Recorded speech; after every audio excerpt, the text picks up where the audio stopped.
अब आती है सबसे बड़ी आग, है कसाय रूपी आग। इसको शांत कैसे किया जाता है?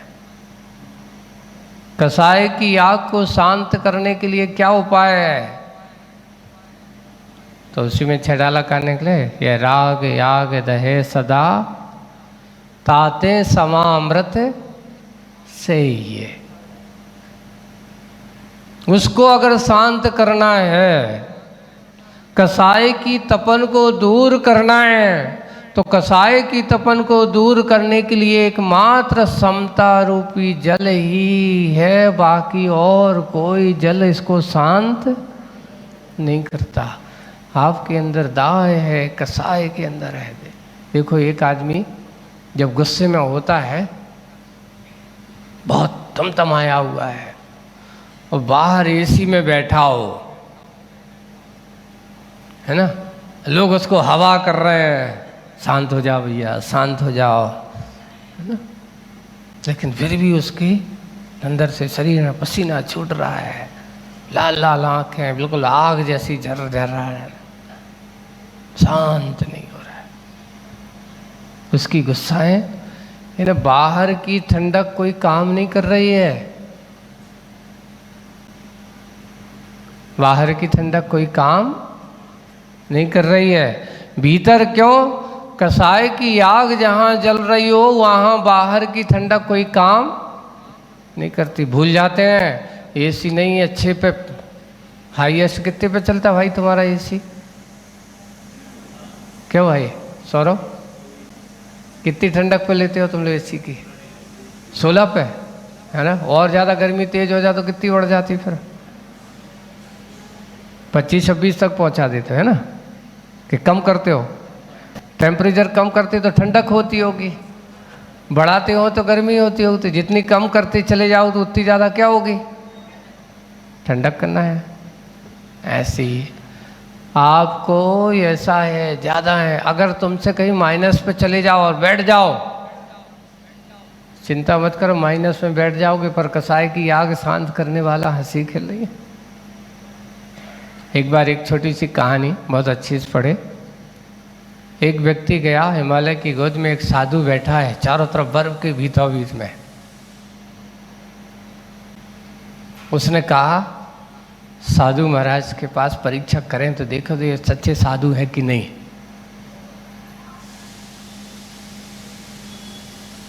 क्योंकि साधु कौन है? अपने यहाँ ये कहा, जो साधु कसाय भाव से है, आरंभ परिग्रह से, ज्ञान ध्यान तप में लीन रहने वाला हो, है ना, राग उद्देश्य से हमेशा दूर रहने वाला हो, कसाय परिणाम से दूर रहे, उसका साधु का स्वरूप है। उसने ऐसा पढ़ के रखा। तो उसने कहा देखे तो महाराज ये साधु है, वस्तुतः ये साधु है कि नहीं, समता भावी है कि नहीं।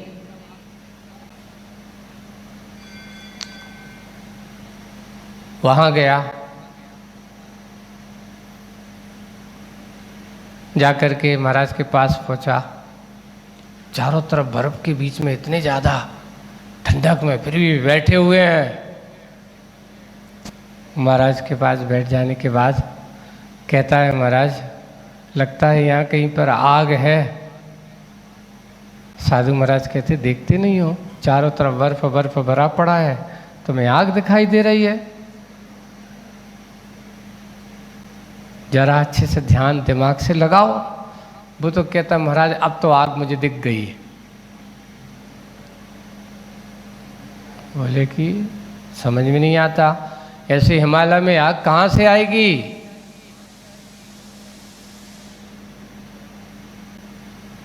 महाराज आग की चिंगारी वो फूट पड़ी है, पक्का है। अब वो छेड़ता जा रहा है। महाराज भी छेड़, जैसे ही उसने बार बार कह रहे कि आग है, अब तो उसकी चिंगारी भी दिख रही है। गुरु वे कहते, महाराज तुम क्या बेवकूफ़ समझते हो? उनके अंदर गुस्सा, जी मैं कह रहा हूं कि यहाँ पे आग नहीं है, तू कह रहा है आग है। बोले कि है, पक्का है। अब तो उन्होंने कहा कि तुम यहाँ से उठते हो कि नहीं? बार बार बकवास करता है। बोले कि महाराज अभी तो चिंगारी, अब तो चिंगारी क्या हो गई है, भड़कने को तैयार है। यानी आग, बिल्कुल मैं 100% कह रहा हूँ, आग तो यहाँ पर है। अब उस पर सहन नहीं हुआ, उनको भी सहन नहीं हुआ, और उनके पास एक चमीटा था, उनने उठाया और उसको पकड़ा और हमको बेवकूफ़ समझता है। बोले कि महाराज ये आग तो अब भड़क गई है, दावानल बन चुकी है, अब तो उसने अपना तीव्र रूप, क्रूर रूप बना दिया है। कौन सी आग? बर्फ के बीच में वो आग जलती है, हिमालय की गोद में भी वो आग जलती है, उसका नाम है क्रोध रूपी अग्नि। उन्होंने कहा महाराज यही तो कहा था आपसे कि आपके अंदर आग है, बाहर की बर्फ के वातावरण में ये ठंडक तुम्हारी ये आग को शांत नहीं कर पाई। साधु महाराज को अपना एहसास हो गया कि वास्तव में ये गलत तो नहीं कह रहा है, बाहर से तो मैं बैठा हूँ बिल्कुल ऐसा बने, लेकिन अभी मेरे अंतरंग की आग अभी शांत नहीं हो, थोड़ी सी विपरीत उसने कहा, मुझे सहन नहीं हुआ, गुस्सा आ जाती है, कसाय रूपी आग। यही है आज के सबसे ज़्यादा परिवारों में, घरों में लड़ाई झगड़ा कौन सी आग से कौन क्या होती है? थोड़ी सी कसाय आग जलावे की ज़रूरत पड़ती है। इतना ही तो कहना है कि आपने जो काम करो आज अच्छो नहीं करो, फिर देखो काम भी करो और ऊपर से 4 बातें भी सुनो, तुम्हें अच्छो नहीं लो सो कर लो अपनो, गुस्सा आ जाती है। ठीक है कोई बात नहीं, गलती अगर होगी तो गलती को स्वीकार करने से आग भड़केगी नहीं। काम की समीक्षा होना, कोई आपने आपकी कमी को बताए तो कमी को बताए तो कमी को स्वीकार कर लेना समझदार वाले आदमी है। और जो कमी होने के बाद भी कमी को नहीं, ऊपर से 4 बातें और क्या करे, वो उसको बताने की कोशिश करें। अगर तुम्हें यह सुनी है, पसंद नहीं है, ये नहीं है, तो कहते क्यों स्वयं क्यों नहीं कर लेते हो, और ये है, दुनिया भर की बात नहीं है। ज्ञानी जन जो होते हैं अपनी कमी को झांका करते हैं, वही है सबसे बड़ी तपन से तपा हुआ ये जीवात्मा अगर कोई है तो कौन सी तपन से तपा हुआ है? आप लोग दुखी किससे हो? कसाय रूपी। और जब तक कसाय की आग तुम्हारे पास है तब तक तुम्हारा संसार की शीतलता या संसार में शीतलता का अनुभव होने वाला। करना क्या चाहिए बताओ, करना क्या चाहिए महाराज ये बताओ। अब आप तो जी तो हम भी मानते कि हमें बहुत कसाय आती है, गुस्सा आती है। जब आदमी को क्रोध आए तो करें क्या, क्रोध को कैसे शांत करें? एक बार एक व्यक्ति ने ऐसे ही पूछा और आकर के कहता है महाराज ये बताओ जब गुस्सा आए तो क्या करना चाहिए? तो ये बताओ जिस समय तुम्हें गुस्सा आती है उस समय तुम्हें पता चलता है कि गुस्सा आ रही? देखो अब दूर है, मुझे गुस्सा आ रही है, दूर मत हो जाओ। अच्छा है, हमारे यहाँ तो एक सबसे अच्छा उपाय बताया है, देखो आपको गुस्सा शांत है, ऐसा कहते जाओ, देखो मुझे गुस्सा आ रही, नवोरियंताड़म कहो ऐसा। आप लोग जल्दी दूर हो जाओ, नवोरियंताड़म, नवो सिद्धाड़म, नमो आयरियाणम, नमो वज्जायाणम, नमो लोये। नवोरियंताड़म पढ़ के देखो जब गुस्सा आ रही हो। उस समय नवोरियंताड़म याद ही नहीं आता महाराज, क्या करें? वो तो आ जाती है, भड़क जाती है। अगर आप जिस समय गुस्सा आ रही हो उस समय सामने वाले व्यक्ति कह दो नवोरियंताड़म और कह दो,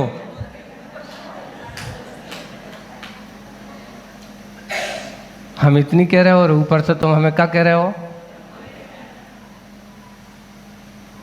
देखो ये तो है, कितना भी आदमी गुस्सा करे तुम नवोरी हंताड़म करो, नवोरी से धारणम, उसको पंच परमेष्ठी का नाम सुनाओ, आदमी के शांत। कितने भी गुस्सा हो, सामने वाले की गुस्सा शांत, तो अब तुम उसकी गुस्सा में और आग और डाल दो, तुम और चिल्ला दो थोड़ा सा, तो फिर क्या करेगा वो? क्रोध आग्नि में जितना ईंधन मिलेगा उतनी उतनी और बढ़ती चली जाएगी। और जितने जितने अगर तुम समता परिणाम से अगर उसकी सुन करके नवोरी हंताड़म ऐसा कहोगे तो उसकी आग वो कहेगा देखो इतना सुना रहा है पर आदमी को कछु भी असर, और ऊपर से क्या कह रहा है? नवोरी हंताड़म। सबसे बड़ा महामंत्र क्रोध को जीतने का उपाय अगर कोई है तो नवोरी हंताड़म। पंच परमेष्ठी का नाम लेना चालू कर दो, अपने आप तुम्हारी क्रोध रूपी कसाय कैसी हो जाएगी? शांत हो जाएगी। पर याद ही नहीं आता हम क्या करें उस समय, तो सब कुछ भूल जाते हैं। बिल्कुल यही दशा है। आदमी को अंधा बनना है तो क्रोध अच्छे से करो। कसाय की तपन वही है, तीव्र ताप से, आज से नहीं, कब से? कब से कसायों का साथ तुम्हारे साथ है? तुम्हें पता नहीं? पता। इस संसार में संसारी आत्मा की कसायों का ताप आज से नहीं,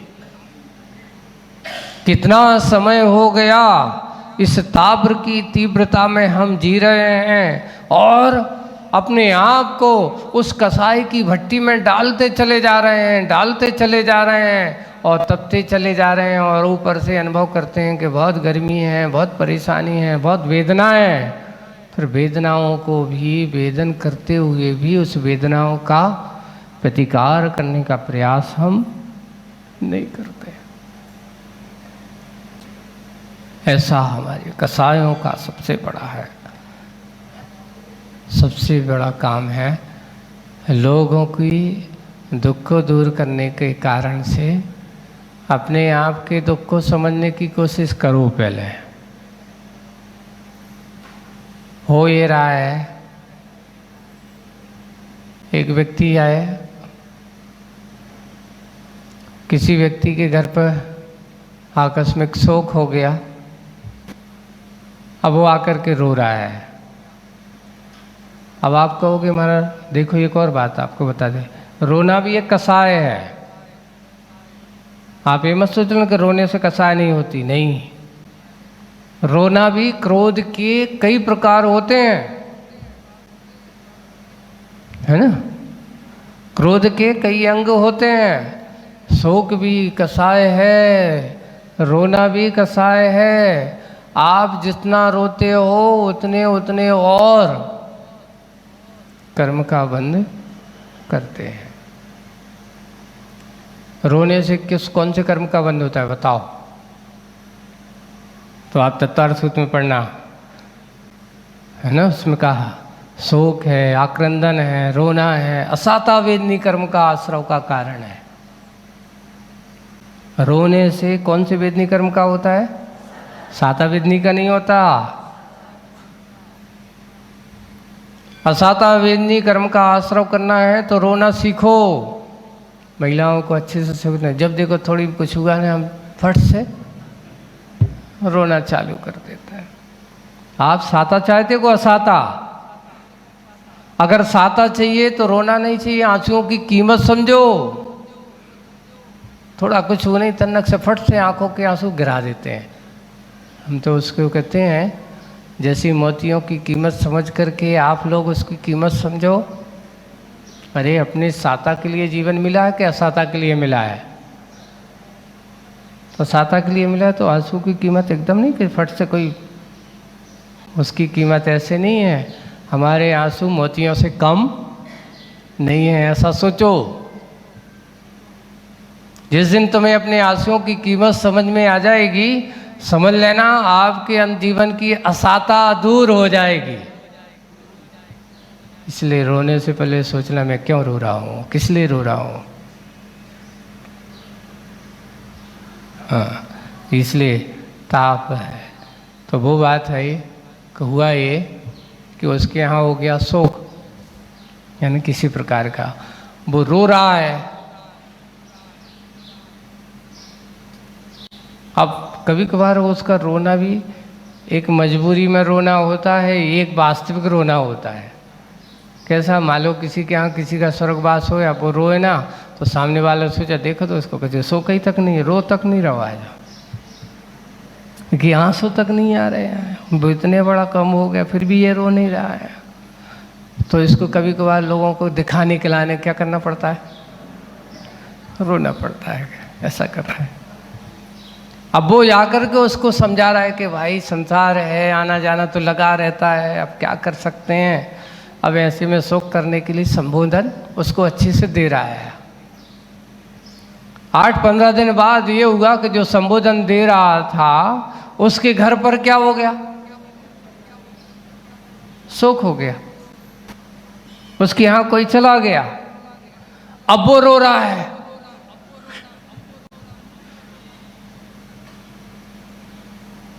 अब वो रो रहा था तो वो जिसके यहां 15 दिन पहले समझाने गए थे, अब वो उनके यहां गया। तो वो उनसे कहता है भैया 15 दिन पहले तो तुम हमारे पास आए थे और तुम तो हमें बड़े अच्छे से समझा रहे थे, काय को रो रहे हो, दुनिया है आने जाने लगू रहता है, और आज तुम रो रहे हो, ये सब क्या है, क्यों रो रहे हो? आप तो हमें बड़े अच्छे से समझा के हमें तो चुप करा के आए थे और आप रो रहे हो। बोले कि तुम नहीं जानते, अगर रोए नहीं कि तो लोग क्या कहेंगे।